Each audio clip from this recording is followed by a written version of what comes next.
livre, j'ai mis 6 ans à l'écrire parce que donc moi je suis naturopathe depuis 10 ans et régulièrement je voyais des gens qui venaient me voir pour une prise en charge du surpoids mais qui avaient déjà fait différents régimes en tout genre et le souci c'était toujours le même résultat, c'est que pendant quelques mois, voire une année et demie, voire même 2 ans, les gens arrivaient à maintenir cette perte de poids et pour eux, sans explication, eh bien, tout tombait à l'eau, la reprise de poids se faisait avec souvent des kilos supplémentaires. Donc, moi, je me suis dit, bah, c'est bien en tant que naturopathe, j'ai aussi des outils nutritionnels, mais au final, dans mes premières années d'activité, le résultat était le même, c'est-à-dire que ça marchait bien un temps et après, tout se recassait la figure. Et donc, c'est grâce aussi à mes patients que je me suis un peu plus penchée sur les émotions, puisque je me suis rendu compte qu'à chaque fois, je cherchais un peu plus loin. Eh bien, je me rendais compte que soit il y avait eu du stress à cause d'une problématique familiale, soit le travail, soit un décès. Et puis, certaines personnes ont vraiment matérialisé eh bien, éventuellement, sur un plan de licenciement, ils avaient pris du poids, mais en même temps, ils remplissaient bien leur fauteuil et ils allaient un petit peu avoir du mal. Les patrons allaient déloger de là, ou d'autres qui trouvaient que, bon, avec leur surpoids, on ne pouvait pas les louper. Donc, c'est ce qui m'a un peu orientée sur l'idée que il y avait peut-être des recherches sur l'aspect émotionnel à faire. Le maître mot dans le surpoids, ce qu'il faut comprendre d'un point de vue émotionnel, si on veut généraliser les choses, c'est vraiment la notion d'être en insécurité, éventuellement de vivre du danger, qui soit réel ou simplement émotionnel. Et on peut aussi se sentir dans une solitude à gérer quelque chose, à faire face à quelque chose, que ce soit une solitude réelle ou virtuelle, pareil. Et tout ça, ça peut amener des mécanismes de surpoids. Et après, on voit que selon les familles, eh bien, il y a des croyances aussi. Moi, j'ai eu le cas d'une dame qui n'arrivait pas à mincir parce qu'aussi dans sa famille, toutes les personnes qui se sont mises à perdre du poids à un moment donné étaient des gens qui étaient en fin de compte malades. Donc, il y avait toute une croyance à retravailler que mincir ne voulait pas obligatoirement dire maladie et égale aussi la mort. Dans le surpoids, de toute façon, il y a. Alors, vous allez voir que pour des mêmes situations, en fin de compte, biologiquement, déjà, on n'est pas fait de la même façon. Ça veut dire qu'on vit tous des stress au quotidien. Et vous avez des personnes, au contraire, qui vont mincir avec le stress et d'autres qui vont prendre du poids avec le stress. Donc, déjà, on n'est pas tous égaux face au stress d'un point de vue biologique. Les gens qui mincissent avec le stress sont des gens qui fabriquent beaucoup d'adrénaline et l'adrénaline brûle l'alimentation, surconsomme les calories, donc amène une perte de poids en moment de stress. À l'inverse, les personnes qui ont tendance à prendre du poids avec le stress, déjà physiquement, c'est qu'on produit très peu d'adrénaline, mais on produit une autre hormone du stress qui s'appelle le cortisol. Et cette hormone du stress, eh bien, elle fait faire de la rétention d'eau, de la rétention de tout ce qu'on mange, elle le transforme en gras. Et déjà, biologiquement, quel que soit le type d'émotion qu'on vit, lorsqu'on prend du poids avec du stress, c'est que déjà, physiquement, on produit beaucoup de cortisol. D'où l'importance d'apprendre à gérer son stress parce que physiquement, dès que vous aurez un stress, par défaut, votre tendance biologique sera à prendre du poids. Donc, souvent, lorsqu'on sait qu'on va rentrer en période de stress ou lorsqu'on a eu des chocs ou des choses qui vont être difficiles à gérer, on sait que des fois, on peut travailler avec certaines plantes pour éviter que le cortisol augmente de trop et du coup, amène par défaut déjà physiquement ce blocage à brûler correctement l'alimentation. Le corps va plutôt se mettre en réserve, donc il bloque toutes les portes de sortie, que ce soit le foie, les reins avec l'eau. Et on retient, c'est comme si le corps mettait un programme déjà de survie biologique où, grâce au cortisol, on retient tout à l'intérieur au cas où qu'il y aurait une pénurie, même une pénurie, on va dire physique, alimentaire. Au moins le corps garde ses réserves et en fait un maximum pour éventuellement pouvoir passer un cap difficile. Donc, en fin de compte, on n'est déjà pas tous égaux face au stress et de la façon dont notre corps va gérer ça.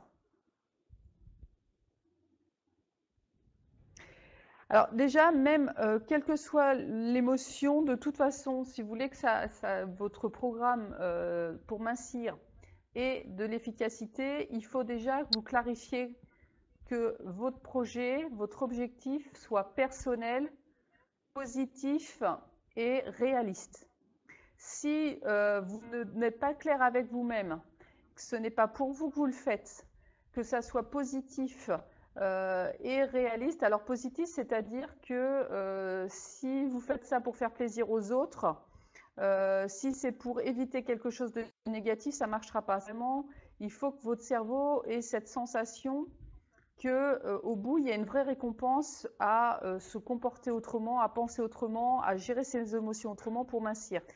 Réaliste dans le sens que si c'est pour rentrer dans les stéréotypes, par exemple, de la mode, alors que déjà, morphologiquement, c'est une nature avec une ossature de 40-42, il ne sera pas du tout réaliste de viser éventuellement du 36. Si on est quelqu'un qui arrive en ménopause, même si on peut accompagner au surpoids, on ne retrouvera pas son poids de 20 ans. Et il faut savoir que plus on a fait de régime, plus on a déréglé en fin de compte les mécanismes qui permettent de brûler l'alimentation. Et plus ces mécanismes-là sont déréglés, plus votre fourchette, je ne sais pas si vous avez je sais pas, fait un poids, le minimum c'était 55 kg et que des fois vous êtes monté à 70 avec beaucoup d'effets yo-yo. Entre la fourchette de 50 kg et 70 que vous avez pu faire disons à un moment donné de votre vie, le souci c'est qu'à force d'avoir fait du yo-yo, vous avez tellement déréglé cette balance dans les deux extrêmes qu'à un moment donné, eh bien, on sait que le poids va pouvoir rediminuer, mais on sait qu'il y aura une frontière que vous ne pourrez pas redescendre et souvent, il faut calculer la moitié. Donc, il faut vraiment que vous soyez aussi faut vraiment que ça soit un projet qui vous soit vraiment personnel, qui vous permette vraiment de jouer, que ce soit sur votre bien-être émotionnel, sur votre santé physique. Mais si vous le faites pour les autres, si vous le faites pour être à la mode, si vous le faites pour des mauvaises raisons, obligatoirement votre inconscient le sera et il va vous saboter à un moment donné ou à un autre, d'où le fait aussi de cet effet yo-yo. Les régimes, parce que, alors de façon générale, c'est ce que je voulais vous dire, 80% des femmes sont adeptes des régimes. Le souci, c'est que, alors quand c'est pour se sentir mieux dans son corps, dans sa tête, ça c'est positif, c'est personnel. Pour se plaire, c'est positif, personnel et c'est quelque chose de réaliste. Pour des raisons de santé aussi, par exemple, 40% pour plaire à leur conjoint, c'est pas personnel et c'est pas personnel et quelque part c'est pas positif parce qu'on ne fait pas pour soi, on le fait pour quelqu'un d'autre et ça au niveau cérébral ça passe pas très bien au bout d'un certain temps. Le problème des régimes, c'est que vous vous mettez vous baissez votre métabolisme de base, vous créez obligatoirement quand vous êtes sous 1200 calories par jour, vous créez des carences micronutritionnelles et on sait que les micronutriments vont être nécessaires par exemple à fabriquer la dopamine qui est au niveau cérébral, c'est votre moteur, votre motivation, votre envie de vous lever le matin, avoir de la volonté, du courage, de l'enthousiasme, c'est aussi parce que votre cerveau fabrique de la dopamine. Quand on fait un régime à moins de 1200 calories par jour, vous êtes sûr que vous n'avez pas les éléments nécessaires pour fabriquer la dopamine et encore moins pour fabriquer la sérotonine qui est une hormone, si vous voulez, qui vous permet d'avoir la zen attitude et surtout d'éviter d'avoir des coups de fringale de fin de journée où on s'avalerait bien le frigo. Donc, et on ne se respecte pas ni dans ses fins biologiques, ni par rapport, on n'apprend pas à savoir qui on est. Donc, c'est pas intéressant du tout. Et le risque, c'est de reprendre tout le poids, mais reprendre surtout un poids supplémentaire. Et on a vu que dans les études, beaucoup de personnes se sont mis au régime parce qu'ils avaient 3 ou 4 kilos en trop. Et au final, ces gens-là qui ont fait beaucoup de régimes les ont perdus au départ et on retrouve une grande proportion de personnes qui, à l'heure d'aujourd'hui, ont des surpoids de 10, 15, 20 kilos et qui, au final, au tout départ, n'avaient qu'un simple surpoids de 3 kilos. Et c'est l'enfermement dans ces régimes restrictifs qui ont amené à ce dérèglement du corps et qui fait qu'à l'heure d'aujourd'hui, ce sont des gens maintenant qui sont en souffrance avec des surpoids de 15 à 20 kilos. Donc, méfiez-vous vraiment des régimes. Faire attention à ce qu'on mange, mais être dans l'écoute de nos besoins ou dans l'écoute de nos émotions, c'est nettement plus payant. De façon générale, au bout de 3 ans, voire 5 ans, mais souvent avant moins, disons, au bout de 3 ans, 90% des femmes auront repris le poids qu'elles ont perdu et voire avec des kilos supplémentaires. En faisant un régime. En faisant le régime. Vraiment en étant dans la restriction, ce qu'on appelle le régime maintenant, vous avez peut-être déjà entendu parler, ce qu'on appelle aussi restriction cognitive. Ça veut dire que à un moment donné, on décide pour des raisons personnelles de se mettre donc de vouloir perdre du poids, de vouloir mincir. On va choisir une méthode alimentaire. Le souci, c'est qu'on ne tient pas ni de ses fins physiques, ni de son état émotionnel. Donc, vous pouvez très bien sortir de table par moment. Je ne sais pas si vous avez fait du sport avant. Vous pouvez très bien sortir de table, du coup, avec encore une grande faim, parce que du coup, là, vous avez été dans une journée où vous avez beaucoup bougé. Donc, tout ça, ça va être mental. Vous n'écoutez pas ce que dit votre corps, si vous avez encore faim, si vous n'avez plus faim. On vous dit de manger d'une certaine façon, donc mentalement, vous mangez selon ce qu'on vous a imposé comme règle. Mais au final, ça devient frustrant.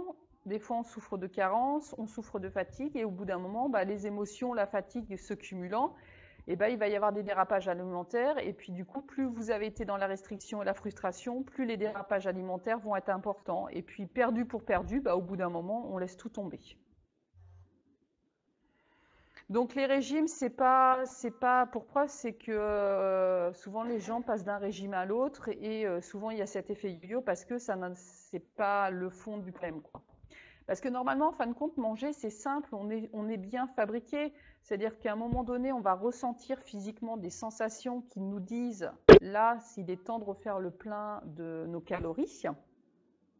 Donc ça va être pour refaire le plein d'énergie, permettre de rester, d'avoir un corps en bonne santé, passer aussi des moments agréables en famille. Et vraiment, au bout d'un certain temps, on doit ressentir d'autres sensations qui sont les sensations de satiété qui nous disent stop, ça suffit.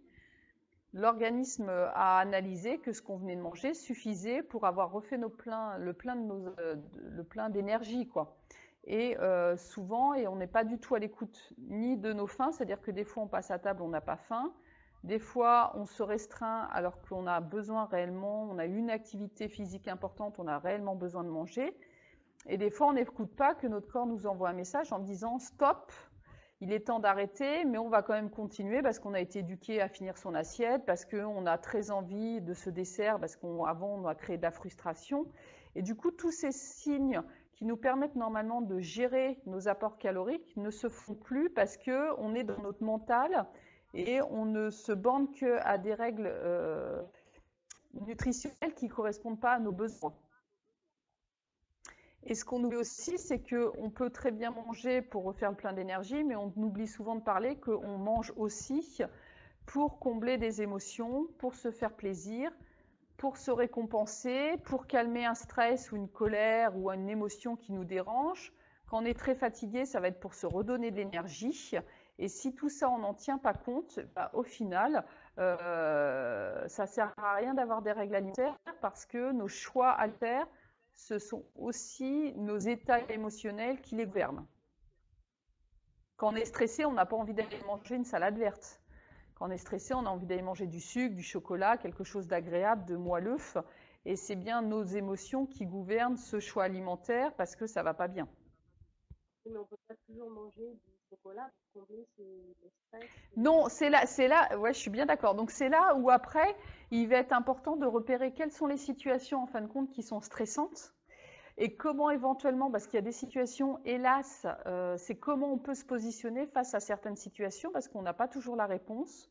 C'est pas toujours possible d'enrayer le stress au moment où on voudrait parce que la solution, on l'a pas au départ de certaines, je dirais un deuil, il faut en passer par plusieurs mois, voire pour certaines personnes plusieurs années avant d'accepter l'inacceptable. Donc il va falloir trouver, c'est comment je peux me positionner face à ce que je vis sans en passer obligatoirement par la compensation alimentaire. Oui. Et ça, c'est le moins évident parce que déjà, il faut arriver à repérer quelles sont les situations du quotidien qui, en fin de compte, qui sont stressantes. Donc déjà, de toute façon, avant de commencer quoi que ce soit, c'est important, et vous l'avez dû le voir dans le livre, c'est déjà de savoir pas ce que vous mangez obligatoirement toujours, mais comment vous le mangez. Et est-ce que vous, dans votre quotidien, vous êtes capable de repérer vos faims physiques de vos faims émotionnelles? Comment vous savez que c'est une faim physique qui vous tient et que vous avez besoin de manger? Parce que lorsqu'on mange avec une faim physique, vous avez plus de chances de maintenir votre poids parce que la faim physique, c'est vraiment l'organisme qui vous envoie un message en disant là, j'ai épuisé voilà, tout le petit déjeuner est digéré, j'ai utilisé le petit déjeuner pour faire travailler les cellules, pour faire travailler les muscles. Là, j'ai besoin de refaire le plein d'énergie. Donc, il est temps de manger. Lorsqu'on mange avec une faim physique et qu'on sait s'arrêter au bon moment, on mincit et on maintient son poids. Lorsque vous mangez par faim émotionnelle, ce n'est pas une faim, il n'y a pas un besoin de refaire le plein de calories, c'est simplement une compensation. Là, vous amenez des calories supplémentaires et par défaut, elles vont vous faire grossir. Donc, est-ce que c'est des choses que vous avez déjà maintenant appréhendées, de faire la distinction entre votre faim physique et votre faim émotionnelle? Oui, parce que moi, elle est toujours liée au même moment, la faim émotionnelle. D'accord. Et la faim physique, c'est quoi pour vous? Ça va être plutôt une crampe à l'estomac, de la salivation. Qu'est-ce qui vous fait dire, en dehors de la pendule éventuellement? L'estomac, oui, dans l'estomac. D'accord. Alors que la faim émotionnelle, pour vous, elle va se traduire comment? Un état d'énervement, et Ouais. euh, c'est quand je travaille en semaine, le soir, Oui, ça va être souvent plus le soir, en final. C'est plus le soir que vous êtes embêté avec les faims émotionnelles. toujours, toujours Ouais. le soir, on prend la musique,